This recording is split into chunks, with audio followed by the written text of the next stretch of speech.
예, 여야 대표의원들을 모시고 현안을 질문하는 격주한판 시간. 오늘은 더불어민주당 김종민 의원과 함께하겠습니다. 의원님 어서 오십시오. 예, 안녕하세요. 네, 진 교수님, 김 소장님 인사 예, 나누시죠. 안녕하세요. 자, 일단 김홍일 국민권익위원장이 새 방통위원장으로 지명이 됐습니다. 이동관 전 위원장이 사퇴 후 5일 만에 후임자가 발표된 건데 의원님 어떻게 판단하십니까? 참 이해가 안 되는 인사죠. 이해가 제가 안 돼요. 정무위원회 소속이잖아요. 예. 권익위가 정무위원회 소관이거든요. 음. 그래서 매일 정무위에서 그 회의하면서 자주 뵙는 분인데, 저는 이제 보통 그 인사가 잘 이해할 수 없는 인사들이 많아요. 그렇죠. 우리 옛날에는 청와대였고 지금 용산인데 예. 이 대통령 권력 운영 방식이 좀 문제가 있습니다. 너무 개인적으로 결정을 많이 하게 돼요. 아. 국무위원 인사라는 게 뭐 대통령한테 인사 고유권이 있다고 얘기하는 분들이 있는데 그분들이 헌법 공부를 안 한 거예요. 아. 국무위원 인사권은 대통령 혼자서 하는 게 절대 아닙니다. 전 세계에서 그렇게 하는 나라가 어디가 있습니까? 대통령이 막 임명하는 나라 없어요. 미국이 다 임명한다? 그건 모르는 얘기예요. 미국은 상원 인준을 받지 않으면 대사도 임명을 못 합니다. 그러면 왜 미국 대통령들이 장관, 차관, 대사를 임명했는데 거기서 인준 거부된 경우가 없을까요? 사전에 다 상의를 하는 거예요. 이 사람은 괜찮겠냐? 예. 이 사람은 가면 뭐 비토 안 받겠냐? 그런 사람만 임명을 하는 겁니다. 물밑에서 상의를 다 네, 끝낸 그러니까 상황에서 거의 비토가 안 나와요. 음. 근데 우리나라는 그런 게 없어요. 그냥 대통령이 임명하면 인사청문회 하면 끝이에요. 그러니까 대통령 마음대로 인사를 하니까 이런 의외의 인사가 나오는 겁니다. 의외의 인사다. 네. 그러니까 누가 봐도 아니 검사 출신인데 방통위원장 맞겠냐. 그리고 다른 걸 떠나서 뭐 국무위원급 인사로 임명된 지 몇 달도 안 됐어요. 5개월 됐죠? 5개월밖에 안 된 분을 이렇게 그러면 국민권익위가 이게 이렇게 허투루 취급해도 되는 기관입니까? 아니면 방통위가 이렇게 허투루 취급해도 되는 기관이에요? 아니 국무위원급 기관에 장을 5개월 만에 이렇게 무슨 장깃돌 옮기듯이 옮긴다. 이건 기본적으로 헌법이 부여한 대통령 인사권에 대한 이건 일종의 약간 직무유기적 성격이 있어요. 이렇게 인사하면 안 됩니다. 인사풀이 좁다는 얘기고요. 두 번째로는 아무나 안 쳐도 되거든요. 우리 예상했잖아요. 이동관이 물러난다고 이동관이 하던 짓을 안 할 건 아니라는 거예요. 지금 현재 판을 깔아준 게 이동관 씨고 그다음에 시나리오를 다 짠 게 이동관 씨거든요. 그럼 이미 다 짜였기 때문에 그 시나리오들을 행하는 사람만 있으면 됐거든요. 권한을 갖고. 그렇기 때문에 사실 여기에 대한 전문성 같은 게 요구하지 않는 거죠. 필요로 하지 않는 거죠. 예. 근데 지금 언론에 지금 나오는 건 어떤 방송 관련, 언론 관련 전문성이 아니라 대통령에게는 석박지를 보면 떠오르는 귀한 선배다. 이게 좀 국민들이 보시기에 어떻게 판단하실까? 그러니까 인사가 너무 사적이라는 거예요. 예. 대통령 개인의 판단과 인연을 중심으로 인사하면 예. 진짜로 이제 나라가 진짜 어려워집니다. 이 국무위원급 기관장이라고 하는 거는 정말로 중요한 예산과 인력을 다루는 자리 아닙니까? 그리고 보통 기관장들은 예. 그 기관이 독임적 권한을 갖고 있어요. 물론 방송위원회는 위원회이긴 하지만 그 뭔가 결정 권한을 갖고 있는 사람이에요. 예. 그러니까 그런 사람을 이렇게 개인적인 친하다고 그래서 무슨 설렁탕 같이 먹었다고 그래서 인사한다. 이건 안 되죠. 그래도 뭐 좀 아무리 그래도 어떤 방송 관련, 언론 관련해서 뭐 수사를 많이 했거나 그런 전문성이 있지 않으셨을까요?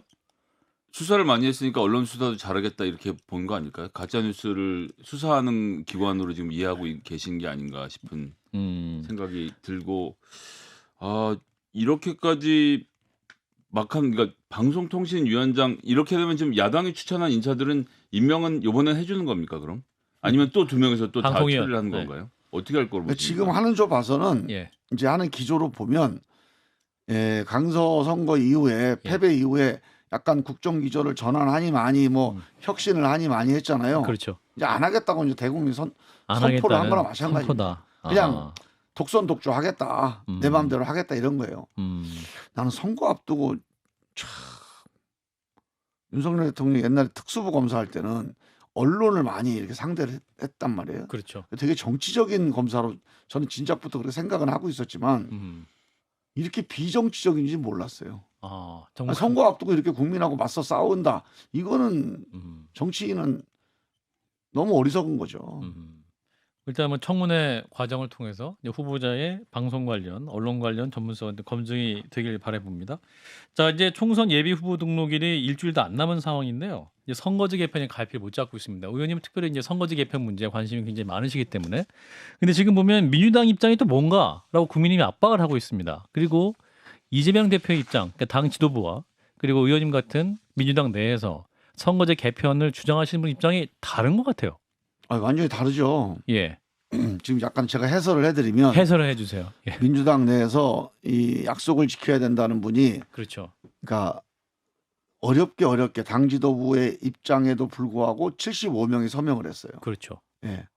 그러면 민주당 의원 수가 169명인데 예. 75명이면 사실상 당직자들 빼면 과반수가 넘는 숫자입니다. 그러면 민주당 의원들의 다수는 약속 지키자는 쪽이에요. 예. 여기에 뭐 친명, 비명, 뭐 탈명, 법명 다 들어가 있습니다. 뭐 개파하고 관계 없어요. 예. 자, 그런데 민주당 지도부가 특히 이제 이재명 대표가 뭐 멋지게 지으면 뭔 소용이냐 그러면서 병립형으로 갈 것처럼 얘기를 했어요. 예. 아마 과거로 그 생각이 있었습니다. 예. 있었다고 봐요. 있었다고 본다. 그리고 저도 뭐 그런 얘기를 들었습니다. 어쩔 수 없다. 지도부 사이에서는 이미 어쩔 수 없다. 병립형으로 가야 된다. 이러고 이미 다 논리도 만들고 주변에 설득도 하고 이제 한 자락 깔기 시작했습니다. 예. 그 제가 진작에 그걸 경고를 했어요. 페이스북에. 뭐 이런 식으로 여야 합의가 이루어졌다고 하는데 이거 이랬다간 민주당 망한다. 이거 경고를 한 적이 있어요. 예. 근데 그때부터 이미 지도부에서는 그 방향을 잡고 있었습니다. 근데 요즘이 약간 좀 달라진 것 같아요. 달라졌다. 네. 그러니까 이재명 대표의 반발이 아하. 예상보다 좀 강하니까. 강하니까. 그리고 이게 친명 비명 관계 없고 또 시민사회에서 뭐 이재명 대표를 옛날 단식할 때 좀 와서 지원하던 분들 이런 분들 다 같이 이거 이러면은 민주당하고 우리 한판 하겠다. 뭐 이낙연 대표 표현이긴 하지만 한판 유인태 우리 총장님 표현이지만 한판 뜨겠다. 이런 분위기가 생긴 거예요 지금. 예. 그러니까 이런 것도 검토를 하는 것 같아요.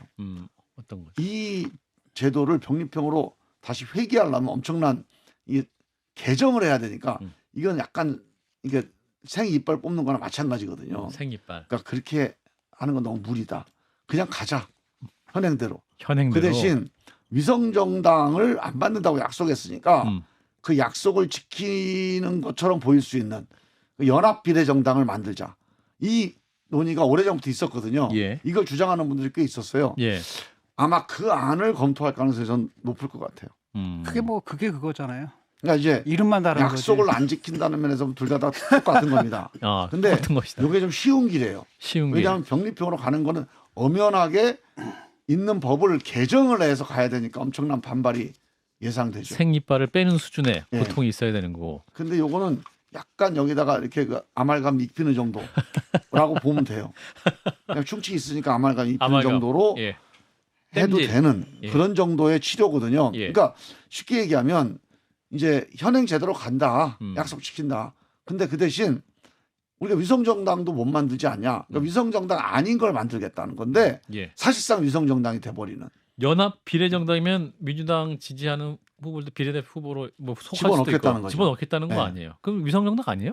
근데 이제 그건 위성정당이죠. 위성정당이 아니다. 왜? 우리가 우리가 만드는 게 만든 게 아니라 아니라 여러 정당들이 만드는 거에 우리도 끼겠다는 그러니까 거거든요. 밖에서 뭐 용해인이니 용해인의 아. 그 기본소득당이니 그다음에 그래서 뭐 기본소득당이 그거를 들고 열린민주당이니. 나온 모양이에요. 예. 아하. 근데 사실은 제가 보기엔 이게 민주당하고 다 뭐 서로 얘기가 돼서 이제 한통속인 주장을 거죠. 하는 거 아닌가 싶어요. 네. 아. 이게 4년 전에 다 했던 겁니다. 이게. 비슷한 것 같은데요. 네. 그 전에도 용해인 의원이 있었고 시대전환도 있었고 네. 해서 뭐 유사한 형태의 4년 전 해서 선거인데 우리가 그거 했다가 욕을 먹었어요, 안 먹었어요? 먹었죠. 그걸 위성정당이라고 판정을 받았습니까, 안 받았습니까? 받았습니다. 그래서 사과했어요, 안 했어요? 사과하셨습니다. 근데 그걸 또 아니라고 주장을 한단 말이에요. 제가 답을 하는 건 좀 이상한 상황이긴 한 것 같은데. 거기 이제 주체가 기본소득당이고 애초에 그 위성정당 했던 사람들이고 열린민주당은 최강욱 의원 소속돼 있었던 그 당이고 그다음에 뭐 사회민주당, 마리사회민주당, 서구의 사민주당은 아무 관계가 없는 사실 유시민 참여계거든요. 그러니까 더 친민주적이고 그 조국 사태 때 가장 강하게 조국 임명에 찬성했던 이 그룹이거든요. 그러니까 결국 지금 여기서 한다는 이중대예요, 거는 이제. 그렇게 만약에 친명 비례당에 친명 연합당 친명연합당. 아하. 그러니까 열린민주당은 친명이었다. 최강욱 대표의 열린민주당과는 상관없는 똑같은 이름을 쓴 다른 정당입니다. 네, 죄송합니다. 어쨌든 간에 친민주당 계열이고, 그러니까 사실상 민주당에서 친민주당도 아니고 네. 친이재명이죠. 더 계열의 강성들. 이제 소수당들입니다. 그러면 만약에 연합비례정당 방식으로 가는 거에 대해서는 그러면 민주당 의원들 대다수가 그러면 동의하시는 방향이에요? 수치스러운 일이죠. 아, 추천 일이다. 네. 저는 이제 홍익표 대표가 그런 비슷한 안을 가지고 약속을 뭐 못 지킬 수도 있다 이렇게 얘기를 하는 걸 보고 깜짝 놀랐습니다. 오늘 그죠 뉴스에서 그렇게 말을 원래 했는데. 홍익표 대표가 저하고도 몇 번 얘기를 했는데 이렇게 얘기를 해요. 제가 이제 원내대표 되시면 이거 한 가지는 반드시 약속을 하셔야 된다. 이거 선거법 퇴행 절대 하지 마라. 그랬더니 그 원내대표 되기 전에는 말할 것도 없고 그때 뭐 표를 얻어야 되니까 다 말할 것도 없고 그 된 이후에도 그래도 내가 그동안에 해온 말이 있는데 내가 그렇게 하겠냐 나 믿어달라. 그렇게 얘기하신 분이에요. 예. 아, 그런 분이 이렇게 얘기한다는 걸 보고 참 정치가 뭐냐. 우리가 왜 정치하느냐. 좀 그런 생각이 들더라고요. 예. 자, 이런 상황에서 이제 이낙연 전 대표의 목소리가 굉장히 커지고 있습니다. 발언도 잦아지고 계시고 이제 기다림도 바닥이 나는 것 같다. 굉장히 센 발언이죠. 이낙연 전 대표의 발언. 그래서 이제 일각에서 제 3지대 어떤 시동을 거는 것이 아니냐. 뭐 일각에서 뭐 그 이제 이준석 전 대표와의 이야기까지 뭐 과한 해석까지 나오고 있는데 의원님은 이 상황 어떻게 보고 계십니까? 근데 과한 해석 이전에 이준석 대표 측에서는 이낙연 대표와 정치적으로 실제로 연결되려는 것이 좀 더 구체적인 움직임인 것 같은데 혹시 파악이 좀 되셨습니까? 저는 전혀 처음 듣는 얘기예요. 전혀 처음 듣는 얘기예요. 이준석하고 근데 뭐 제가 모든 걸 다 알고 있지는 않기 때문에 뭐 그거를 아니라고 얘기할 입장은 아니고 예. 하여간 제가 들은 얘기는 아니고요. 예.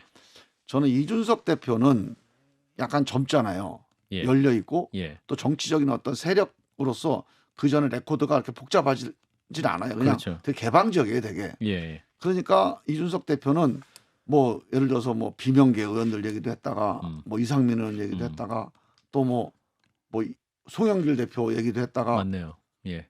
다 열어놨어요 지금. 조국 신당 얘기는 안 할까 모르겠는데 그건 아니라고 그건 아니에요? 아니라고 얘기했던 것 같습니다. 예. 그 뭐 누구하고도 저는 대화 가능한 게 이준석 신당이라고 봅니다. 그래서 이준석 대표가 뭐 누구하고 대화 가능하다 이거는 뭐 크게 이제 그 어떤 근거나 팩트를 가지고 얘기하는 것 같지는 않고 그러니까 나는 열려 있다. 뭐 이 얘기에 뭐 다른 말이라고 봐요. 약간의 송영길하고 조국 신당에 대해서 거리를 좀 두고 있고요. 그밖에 모든 세력에서 그러니까 오히려 이제 송영길 측에서 이준석이랑 같이 할 수 있다라고 하는데 이준석이 좀 뿌리치는 모양을 좀 보이고 있고. 근데 이제 이낙연 대표가 뭐 이준석 대표랑 뭘 같이 할 수 있다 이 얘기는 전 들어본 적은 없어요. 예, 이낙연 전 대표 측에서도 이제 선긋기를 하는 어딘이 좀 나오고 있긴 하는 것 같습니다.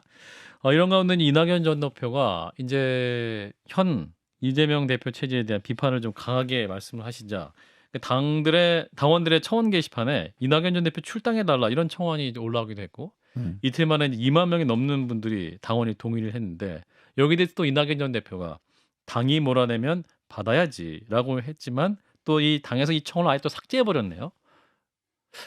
근데 저는 이제 예, 그것도 이낙연 전 대표. 삭제한 얘기를 들어보니까 삭제. 아예 우리 청원 게시판에는 누구를 제명한다, 누구를 징계한다 이런 거를 올릴 수 없게 돼 있대요. 그거는 우리 윤리심판원에 제소를 해야 될 사안이라는 거예요. 그러니까 이 청원 게시판 규정이 안 맞아서 내렸다는 겁니다. 규정이 안 맞아서 내린 것이다. 아니 그렇게 삭제할 거면 왜 그 당일날 왜 안 하고 3일 동안 2만 명 모을 때까지 왜 놔둔 거예요? 만나두냐는 거죠. 난 참 이해가 안 갑니다. 좀 늦게 알았을 가능성도 저는 있죠. 몰랐어요. 근데 규정에 어긋나는 거라 삭제했다는 거예요. 아니 그랬으면 이걸 왜 당일날 안 했을까? 일부러 놔둔 거예요? 난 이해가 안 가요 그게. 박성중 대변인 얘기는 당내 절차가 있었고 바로 내리기엔 또 어려움이 있었다 이렇게 입장을 아니 했어요. 그 절차로 하는 게 뭐가 어렵겠어요. 규정에 위반하면 바로 내리면 건데. 되는 거지. 무슨 절차가 있어요. 뭐 최고위원회 가가지고 의결해서. 규정에 있었다면 그 절차가 뭐가 어렵습니까? 그건 팀장이 결정해도 팀장 정결 사안일 거예요 제가 보기에는. 그걸 무슨 당 대표까지 허가를 맡아야 됩니까 그걸? 이마방 채울 때까지 좀 약간 기다린 측면도 있습니까? 방치한 측면? 아니 그냥 계속 가려고 했던 거죠. 계속 그러다가 좀 이낙연 대표가 당에서 뭐라는 받아야지라고 하면서 이제 신당 창당 가능성을 다 시사하고 이러니까 제가 악차고 싶어가지고 이게 지금 이재명 대표가 개입한 거고요. 이재명 대표가 대선 이후에 지금 대선 이후 한 2년 됐나요? 지금 2년 좀 안 됐네요. 2년 좀 안 됐죠. 그동안에 제가 이재명 대표한테 제일 많이 실망하고 이재명 대표에 대해서 제일 문제의식이 심각해진 이유 중에 하나가 예. 이낙연 대표에 대한 문제를 대하는 방식이에요. 아하. 이렇게 합니다. 만나고 협조도 구하고 악수도 하고 해요. 예. 근데 이재명 대표를 지지하는 사람들이 이낙연 대표를 뭐 수박이니 낙엽이니 조롱하고 뭐 마타도를 엄청 뿌려서 뭐 재산이 3조가 있니 실제로 그렇게 믿는 사람이 엄청 많아요. 왜? 이 친명 유튜브들이 다 그렇게 얘기를 하고 있거든요. 뭐 그렇게 이낙연 대표를 공격을 해요. 예. 이거에 대해서 이재명 대표가 심각하게 화를 내고 제지해 본 기억이 없어요. 저는 이건 되게 정말로 잘못한 일이다. 그러니까 이거는 그냥 이런 거예요. 그냥 뭐야 그 뭐라 그럽니까? 그러니까 뭐 뺨치고 얼른다고 그러나요? 그러니까 뭐 공격을 하고 상처 줄 대로 주고 뒤에 가서 이거 왜 그랬지 모르는 척하고 이거는 정말 안 될 일이에요. 이재명 대표가 맘만 먹었으면 이거 진압이 가능합니다. 무슨 소리냐? 이낙연 대표는 경선 떨어졌지만 나보다 더 유세를 많이 한 사람이다. 예. 나하고 경쟁했지만 우리 같이 가야 될 사람이다. 욕하지 마라. 예. 수박은 무슨 수박이냐? 이낙연 대표를 수박이라고 하는 사람은 당이 우리 당을 해당하는 사람으로 해당행위로 징계하겠다. 그 징계 몇 건 해보십시오. 그렇게 하겠습니까? 그런 유튜브에 나가는 그런 유튜브 방송을 누가 해요? 앞으로 저 유튜버는 우리 당에서 나가지 마라. 의원이건 당직자건 저 유튜브에 나가는 사람 징계하겠다. 이거 왜 못합니까? 이거요 이준석이 했어요. 이준석이 당대표 할 때. 근데 이거를 하고 방치하고 1년 반 동안 내내 이낙연 대표를 조롱하고 이게 공격하게 놔두고 가끔가다 한 번씩 만나서 민주주의는 표현의 자유가 있는 거다. 민주주의는 통합하는 거다. 사실상 방치한 것이다. 저는 이거는 지도자의 자세가 아니에요.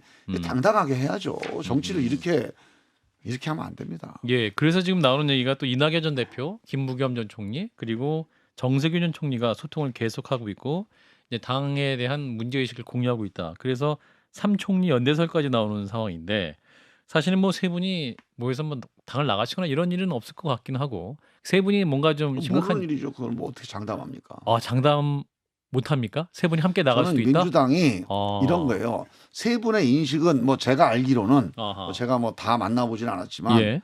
세 분은 기본적으로 윤석열 정권 이대로 가면 나라가 결단 나겠다는 심각성에 대해서는 똑같이 절박하고 심각하게 생각을 하시죠. 예. 그리고 이거를 민주당이 해결해야 되는데 민주당이 지금 그걸 해결을 못한다는 거에 대한 것도 똑같이 문제의식이 있는 거고. 문제의식 갖고 있어요. 예.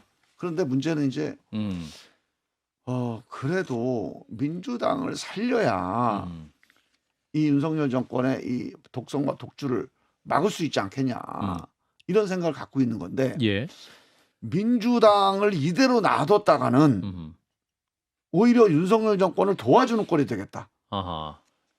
그럴 수 있잖아요. 예. 민주당 이재명 중심의 민주당으로 뭐 똘똘 뭉쳐봐야 중간층을 못 잡아요. 근데 윤석열 민심이 떠나온 민심이 있잖아요. 지금 눈에 보이잖아요. 지금. 근데 이거를 민주당으로 오는 게 아니라 중간에서 이준석이 저수치워갖고 다 거기 담아버려요. 그러면 민주당은 30%, 저쪽 30%, 중간에 떠나온 30%가 또 이준석 신당한테 가고 그럼 우리가 이깁니까 집니까? 이게 승리한 선거에 패배한 선거예요. 저는 이 상황에 대한 우려도 저는 같이 하고 있다고 봐요. 그리고 이 점에 대해서 아마 이제 민주당 입장에서는 민주당 뭐 주류라고 할지 뭐 누군지 모르겠지만 하여간 민주당 이재명 중심 뭉치면 된다 이렇게 생각하는 사람들 입장에서는 이준석이 신당을 안 만들기를 원할 거예요. 이걸 제가 1년 전에 1년이 아니죠. 뭐 언제인지 모르겠어요. 그러니까 작년에 제가 이재명 대표하고 만나갖고 얘기를 드렸어요. 이준석 다음 총선에서 뭉치면 우리가 이긴다. 김의원만 도와주면 예. 우리 총선 이길 수 있으니까 도와달라고 그러시더라고요. 그래서 이재명 대표가 아니, 제가 도와주는 거는 뭉치면은 뭉치고 도와주는 거는 그럼 할 수 있습니다. 근데 그러면 이깁니까? 자, 우리가 단결하고 저기가 윤석열, 이준석이 분열하면 우리가 이길 것 같습니까? 질 것 같습니까? 100% 이긴다고 그러더라고요. 그래서 천만의 말씀입니다. 저는 우리가 질 거라고 봅니다. 왜? 우리하고 윤석열을 다 떠나온 민심이 엄청 많습니다. 그 사람들이 만약에 저쪽이 분열 안 하면 둘 중에 하나를 선택하라 그러면 우리 선택하겠죠. 그럼 우리가 이기겠죠. 근데 중간에 이준석이 떨어져 나와서 글로 가잖아요. 그러면 3-3-3이 돼서 2대1 싸움이 됩니다. 그럼 우리 집니다. 그랬더니 당신은 그 생각은 안 해봤다고 한번 고민해보자 이렇게 얘기하고 헤어졌어요. 지금 그 꼴 납니다. 저는 이대로 가면 예. 중간지대로 모이는 저수지가 생기잖아요. 예. 그럼 최대 희생, 그러니까 최대 손해는 민주당이 돼요. 왜? 왜냐하면 만약에 중간이 없잖아요. 윤석열, 이재명만 붙으면 저는 이재명이 한 표라도 더 많이 얻는다고 봐요. 워낙 윤석열에 대한 민심이 안 좋으니까. 근데 중간에 뭐가 저수지가 생기면 민주당 어렵다. 민주당으로 안 오고 그게 중간으로 갑니다. 예. 그 박지원 전 국정원장이 오늘 그 이재명 대표 측에서 이낙연 전 대표, 이원호, 김종민 의원님, 그 조홍천, 서른, 이상민 의원, 이른바 이상민 의원이 왜 들어갔는지 모르겠지만 가결파 5인과 회동을 계획하고 있다고 SNS에 올렸는데 이게 사실입니까? 이분이 요즘 모르겠어요. 말씀하시는 게 아니 의원님 이름이 들어가 있는데 의원이 모르시면 사실이 아닌 거 연락받은 아닙니까? 것도 없고. 네, 전혀 몰라요. 그럼 박지원 전 원장님은 왜 이런 글을 올리신 거예요? 예. 언론에 너무 자주 나오셔서 그런가. 그러니까 뭐 그게 뭐 다 이게 팩트 가지고 얘기하시는 것 같지는 않아. 그러니까 뭐 그분이 이제 당신이 전망이든지 전망, 상상, 바램이든지 바람, 뭐 기대기든지 뭐 이런 것 중에 하나일 수도 있겠죠. 네. 원칙과 상식에 속한 의원들 이제 거치가 좀 궁금한데요. 민주당 변화가 없으면 이달 중순 이후부터 정치적 결단을 내릴 거다라고 예고를 해왔는데 그 중순이 이제 다가오고 있고요. 민주당 변화의 조짐은 없어 보이고 그 결단이라는 게 구체적으로 어떤 걸 말하는 걸까요? 그 뭐 지금 얘기할 수 있습니까? 중순인데 지금 우리가 12월 6일에서 10일 오늘 남았습니다. 약 남았습니다. 9일. 좀 이번에 10일 날 예. 좀 12월 10일. 당원들이나 일반 시민들 같이 모여서 토론회를 한번 크게 하려고 그래요. 그래서 오늘 우리가 이제 국민 여러분께 드리는 글에서 발표해서 예. 민주당이 정말 윤석열 심판하려면 지금 가지고 안 된다. 더 통합해야 된다. 뭐 이낙연 대표, 뭐 김부겸 전 총리, 뭐 밖에 있는 임종석 그 전 의원, 민주당에 대해서 좀 비판적으로 얘기했던 사람들 얘기를 다 모아서 용광로를 만들어야 된다. 예. 그러면 우리가 이길 수 있고, 그러면 우리도 선당후사 하겠다. 뭐 이런 입장을 말씀드렸고, 그거에 대한 이제 우리 국민들 의견을 좀 들어보기 위해서 이제 토론회를 열기로 했거든요. 예. 그래서 다음 주쯤에는 이제 이재명 대표 지도부에게 좀 지금까지 우리가 여러 가지 얘기를 많이 했는데 정말로 우리 민주당의 혁신을 위해서 변화를 위해서 꼭 필요한 것, 민주당의 결단이 필요한 것들을 좀 압축해서 말씀을 드리려고 그래요. 그리고 거기에 대해서 한번 뭐 변화를 기대해 보고 그게 안 된다 그러면 뭐 12월 안으로는 어떤 식으로든지 뭐 결정을 해야 되겠죠. 그 안에 어떤 옵션이 있습니까? 결정 옵션에. 그건 그때 가서 한번 고민해 보자고. 알겠습니다. 어제 이제 원칙과 상식의 조홍천 의원이 나오셔가지고 이상민 의원 탈당 문제를 얘기하시면서 이상민 의원이 굉장히 좀 뭐랄까 순수하시고 순진하셔서 굉장히 좀 결단 늦게 하셔도 되는데 왜 빨리 이렇게 나가냐 했더니 기자들이 하도 질문을 해서 본인도 마음 급해져갖고 탈당 선언을 더 빨리 할 수밖에 없었다 뭐 이렇게 말씀하시더라. 그래서 좀 뭔가 너무 투명하신 분이다 이렇게 아쉽다 이런 말씀하시던데 의원님 어떻게 판단하세요? 이상민 의원님의 탈당 이후에 좀 당내 뭐 기류라든가 혹은 의원님의 개인적인 판단 말씀 듣고 마무리합니다.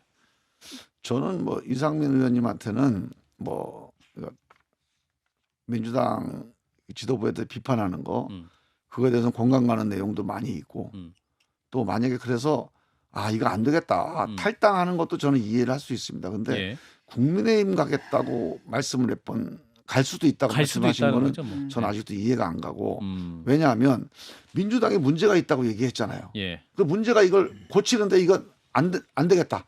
고쳐줄 수 없다. 그 나가서 뭐 새로운 신당을 만들던 아니면 새로운 정치를 하기 위해서 혼자서 뛰던 예. 그거는 이해할 수 있어요. 근데 민주당보다 더 심한 당이 국민의힘 당이에요. 거길 가면 어떡합니까? 이 당이 문제가 있고 고쳐 쓰자고 그랬는데 못 고쳐 쓰겠다고 그랬는데 거기보다 더 고장난 데를 가가지고 예. 어떻게 하겠다는 거예요.